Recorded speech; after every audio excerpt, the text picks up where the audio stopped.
Strait of Hormuz, the narrowest but most critical waterway on the planet. 20% of the world's oil passes through this choke point. And in the Pentagon's scenario of activating a full-scale military intervention in Iran, this is the jugular of the war. But the enemy does not expose themselves on the beaches. They have spent over 3 decades learning a blood-soaked lesson. Facing American air power head-on on the surface is suicide, so they dug into the mountains.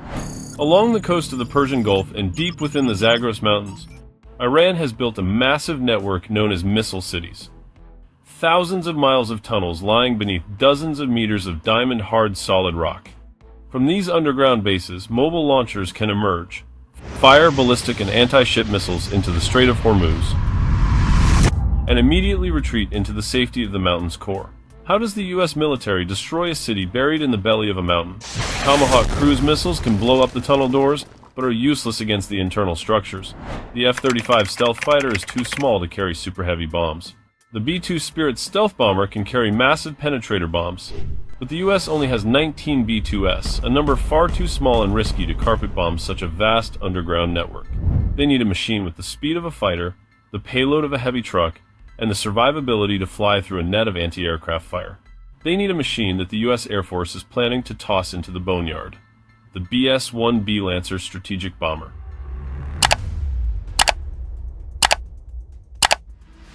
Every modern war begins with a rain of missiles, and this campaign is no exception.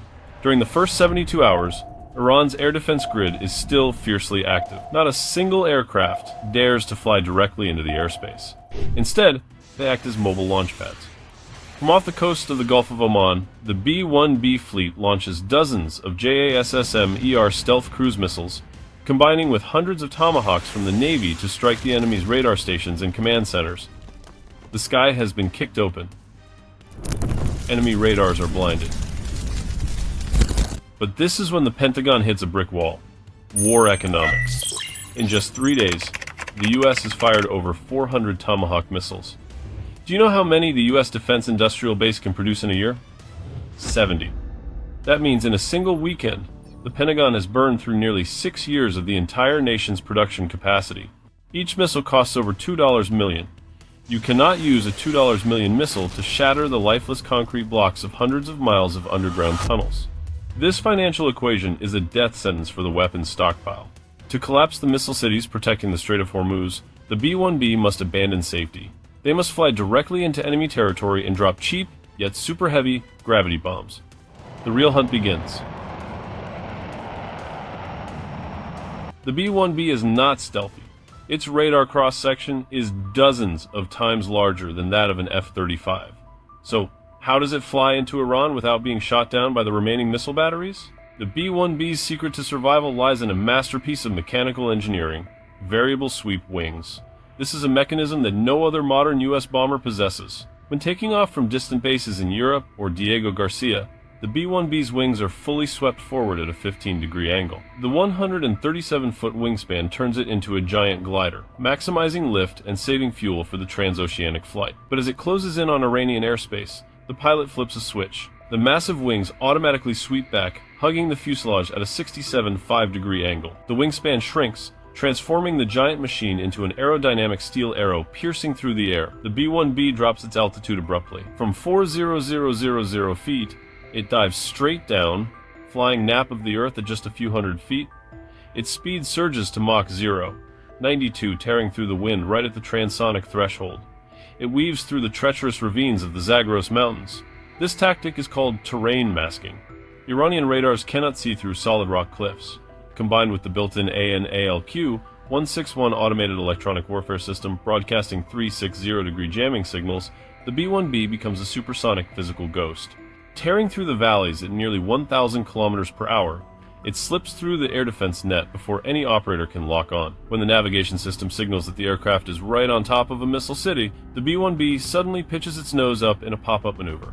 The weapon bays swing open, releasing the devastating weapon that will decide the fate of the Strait of Hormuz. It is the GBU-72 Advanced 5K Penetrator. The Pentagon calls it the Penetrator. Each of these bombs weighs 5,000 pounds, about 2.2 metric tons. It does not detonate upon ground impact. The bomb casing is a super hardened, solid steel billet. Dropped from high altitude, gravity turns this 5,000-pound steel block into a massive kinetic spear, crashing into the Earth at supersonic velocity. Its pure kinetic energy punches through mountain rock and penetrates meters of reinforced concrete, and the secret of its devastation lies in the delayed fuse.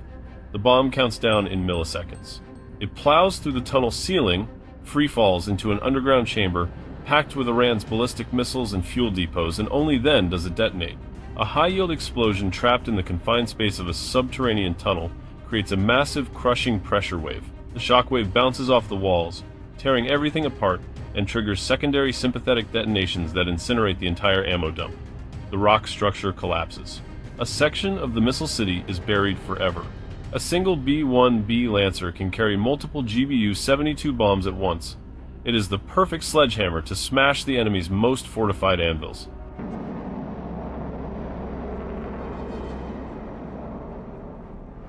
But every victory comes with a price, and the price of this campaign is the life of the B-1B fleet itself.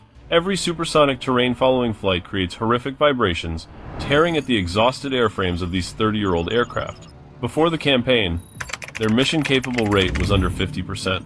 After clearing out the underground bunkers in Iran, the skeletal structures of many B-1Bs have cracked beyond repair. The U.S. military plans to retire the B-1B to make way for the next-generation B-21 Raider stealth bomber. The B-21 possesses unparalleled stealth, but its size is smaller and its payload capacity is far less than that of the B-1B. The U.S. Air Force is trading payload for stealth. The Iran scenario proves a brutal truth. Stealth is what keeps you safe while kicking down the door into enemy territory.